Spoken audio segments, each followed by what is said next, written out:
la conférence a décidé de confier la présidence en exercice à son Excellence le capitaine Thomas Sankara.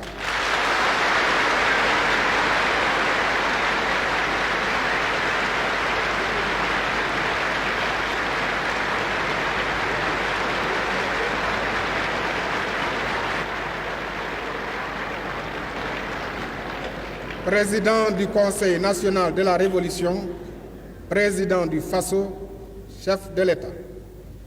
Cette présidence que vous nous confiez est-elle pour nous dire de présider passivement à l'agonie et à la mort sans espoir de résurrection de la CEDEAO?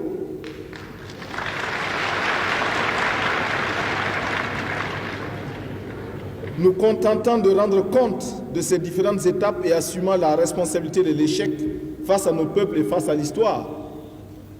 Est-elle pour nous doter des pleins pouvoirs qui seuls peuvent nous autoriser à administrer une thérapeutique de choc, c'est-à-dire une chirurgie sans anesthésie à la CEDEAO?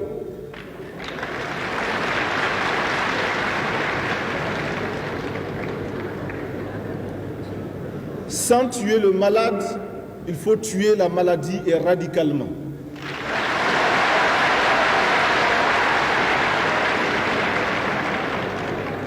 Nous osons penser qu'il s'agit incontestablement d'une mission fondée sur la confiance que vos peuples placent en la révolution burkinabé.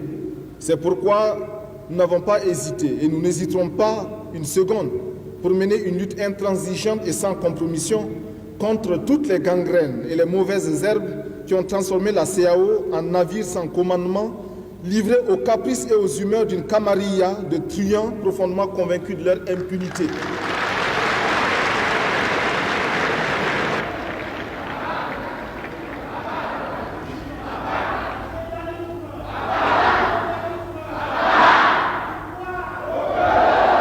Pour ce faire, un engagement solennel a été pris. Le peuple burkinabé tout entier œuvrera pour la réalisation de cet engagement, car il a été pris en notre nom à tous.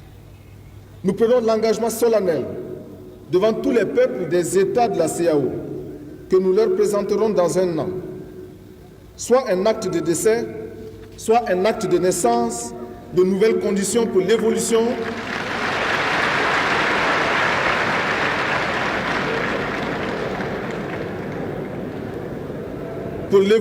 d'une communauté débarrassée du laisser-aller et du laisser-faire antérieur.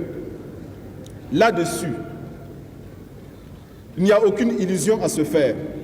Notre crédibilité et notre dignité nous imposent de respecter scrupuleusement les engagements souscrits auprès de nos partenaires financiers. Il nous reviendra de savoir mériter leur confiance par notre humilité, l'austérité dans notre train de vie et notre rigueur dans la gestion quotidienne des finances qu'ils mettront à notre disposition pour la réalisation des projets en cours ou à venir.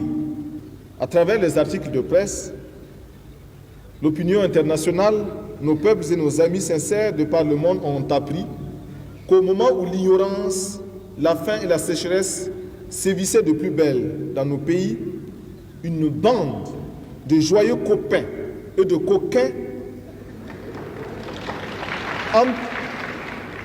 empilait nos milliards sous le paillasson dans un scénario digne de celui d'un feuilleton à scandale. Mais que l'on se rassure, nous en rechercherons les coupables et pour cela, nous ne nous laisserons point divertir dans l'espèce de Colin Maillard dans lequel on tente de banaliser le crime et de laisser fuir le criminel.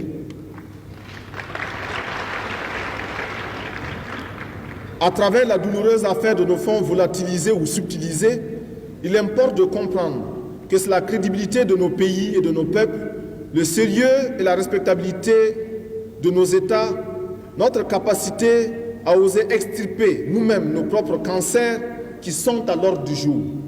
Mais les travailleurs honnêtes doivent être rassurés, car le paradis de la CEDEAO ne sera désormais vécu que par ceux-là qui se mettent au-dessus des tentations avilissantes.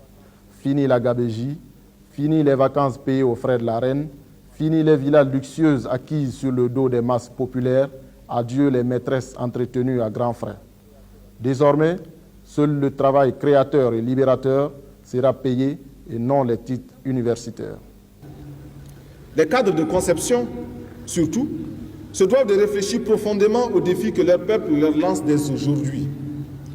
Devront-ils continuer à n'être que des consommateurs passifs des fruits de la réflexion, des recherches, de la créativité, des inventions des autres?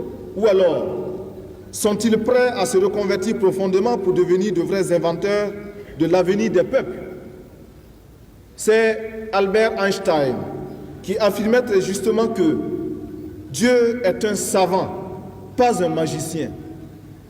Il s'agit présentement de le prouver, en comprenant que votre bonheur ne se calculera plus en nombre de comptes privés ouverts dans les illustres places financières internationales, apparemment au-dessus de tout soupçon, ni en nombre de villas luxueuses, de maîtresses entretenues aux frais de la reine, etc. Autant de pratiques honteuses et indignes que des responsables issus des zones les plus pauvres et les plus démunies de la planète.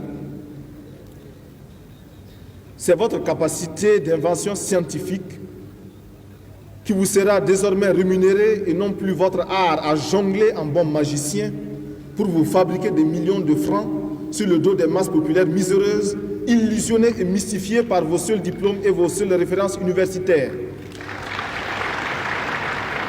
Le président du Faso devait ensuite stigmatiser certaines pratiques des huis clos des chefs d'État et appeler l'ensemble de la communauté à réfléchir sur le train de vie de l'institution qui insulte la misère de nos peuples.